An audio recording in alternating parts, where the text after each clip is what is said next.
name is Nikki Novoselsky, and I am a digital nomad mentor and a mindset mentor, helping people optimize their lives by traveling and elevating their mindset.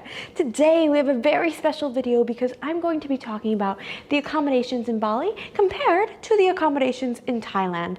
This is super important to me because before I went abroad, I was on YouTube searching up what the accommodations were like and how much they cost. And now I'm laying it all out for you because I have been both to Bali and Thailand.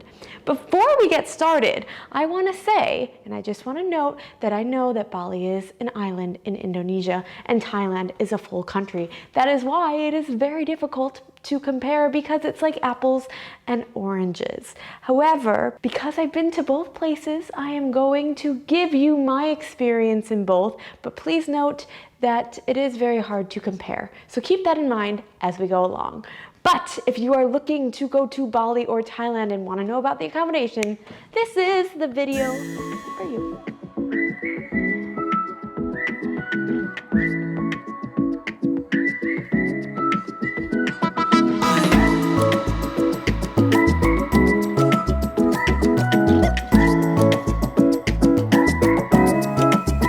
Something crazy going on in Bali at the moment, okay?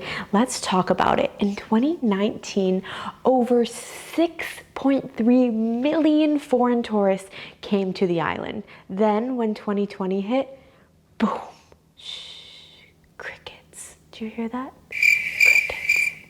I know, pandemic. And it was a beautiful time to be in Bali.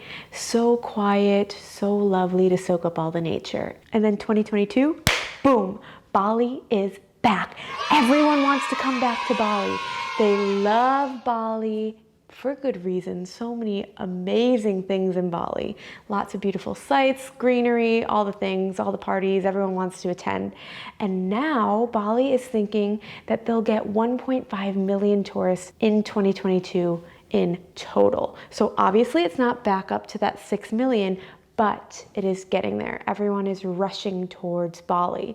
And with a lot of demand, the supply can go up. I'm no econ major, but tons of demand means that the supply is limited. And if the demand is high, that means the prices can raise as well. So what we're seeing right now is there is huge demand to come to Bali, and prices are just absurd because people are willing to pay them. When I was in Bali, I was looking at some guest houses that were about 300 USD a month.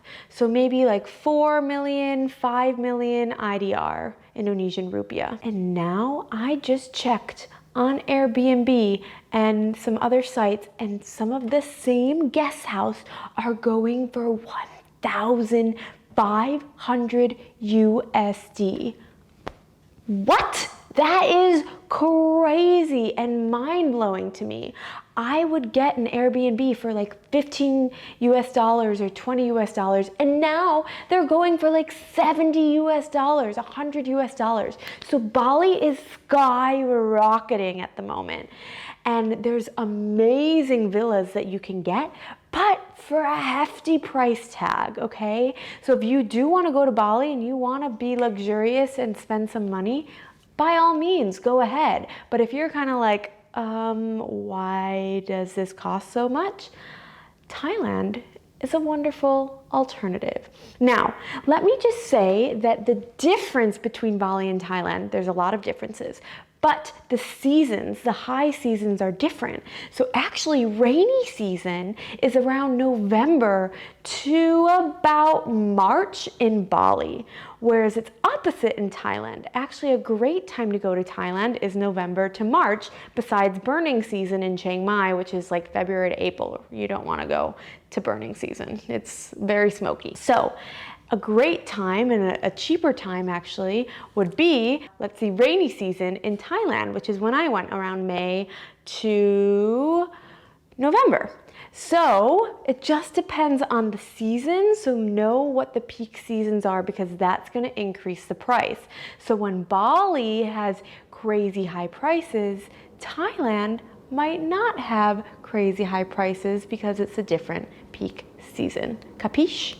Cool. Just because Bali's prices are skyrocketing at the minute doesn't mean you still can't get a good deal. So I'm not trying to deter you from going to Bali. I'm just letting you know what's going on right now, that the prices are increasing like crazy, but if you're willing to pay them, might as well. In order to get a good deal, I want to help you.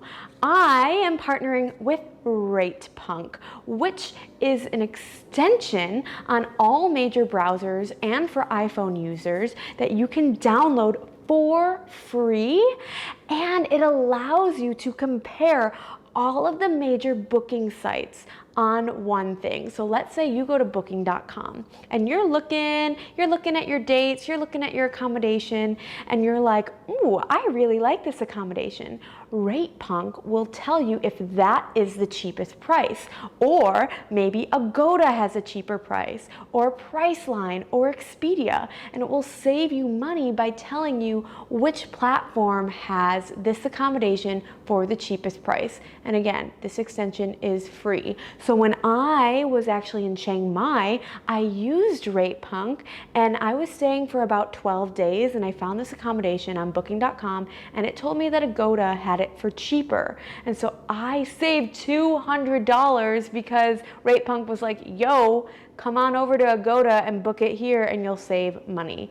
So RatePunk is just trying to help you. It compares all the major booking sites. So if you use booking.com, Agoda, or any of these other platforms, this is definitely a saver, a money saver and a time saver. So download this using my link for free and be on your way to save. So that's how you'll get a good deal. So use RatePunk to get a good deal. The other thing that's super different about Thailand and Bali are the types of accommodations. In Bali, you'll find a lot of wooden juggalos, you'll find guest houses, you'll find luxurious hotels and villas, whereas Thailand, you'll find some cute little bungalows on a beach for really cheap if you want as well. The good thing about Bali is you can find like really, really nice places. If you're a digital nomad and you want to stay longer term, you can find really great spots that really feel like home. Thailand is good because you can have a little bit of a cheaper rate and a space, but if you're looking for the intense luxurious villas, you might not find them in Thailand. So let's use just a standard guest house and a really nice villa as our guide. The standard guest house will probably cost you somewhere between $20 and $60 a night. Again, of course, depending on the season. And then the 1-bedroom villa will probably cost you somewhere between $30 on the low end up to like $200. It really depends on what kind of villa you are looking at. There's a huge gap here because it just depends on the place. So I'm giving you my own personal experience, but at the moment prices are going crazy, and hopefully it might tune down a little bit for rainy season, but with more and more people coming, it might not either. So just be prepared to spend some money when you go to Bali. Also, RatePunk will help you scavenge for the best deals, which is great. We love scavenging. We love getting the best deals. I loved all of the places I stayed in Thailand. I was on Koh Phangan. I was overlooking the ocean for about $20 a night. You can also get it cheaper if you do a monthly rate.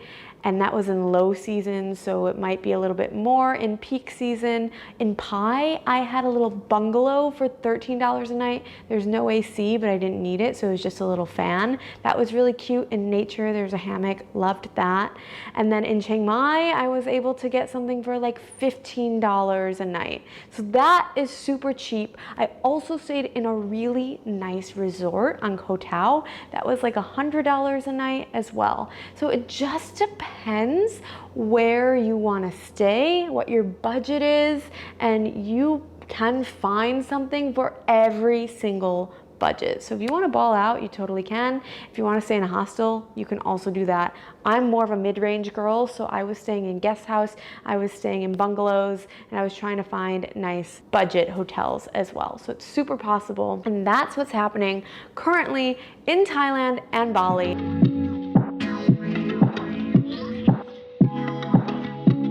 So I've of course stayed a bunch of places in Bali and Thailand, so I'll give you a little list of a lot of the places I recommend and the link to click to book that accommodation as well. So I'll give you my recommendation in the description. So definitely check that out too. Feel free, if you have any questions, comment below. I am here for you. I hope this was helpful. Definitely download RatePunk to help you scavenge all of those deals. Let me know if you get good deals and where you decide to go, whether that's Bali or Thailand. You really can't go wrong. Just depends on which season you want to go during and what accommodation you're looking for. So I hope that was helpful. I love both Bali and Thailand, and I'm so excited for you to plan your trip. So I hope to see you soon on my channel. Like this video, I can make more videos like this. Comment below and subscribe to my channel for more. Much love. Bye.